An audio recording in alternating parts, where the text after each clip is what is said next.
I've been living up here in Spearfish for 4 years now. I moved up from Denver. Of course, I lived in many different states and different countries. I worked in different countries, I should say, actually in Saudi Arabia. And people often ask me why I moved to Spearfish. The reason I moved to Spearfish is because it's a very nice city. I don't even carry house keys anymore, hardly. Very seldom, unless I go for a long couple of days. And I'm interested in promoting a better life for the elderly and for the young people and all those in between.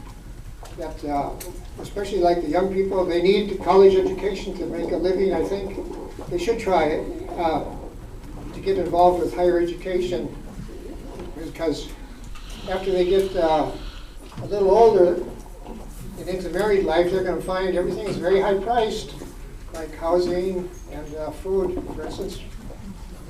Other than that, gasoline and all the other items. I'm going to try hard to have a vision for the Lawrence County future and keep the county beautiful. I'm kind of against chain link fences because I don't think they add beauty to the environment. The water quality should be preserved. Of course, there's mining issues and the tree beetles. Those are issues that are affecting a lot of the forests in the western part of the United States.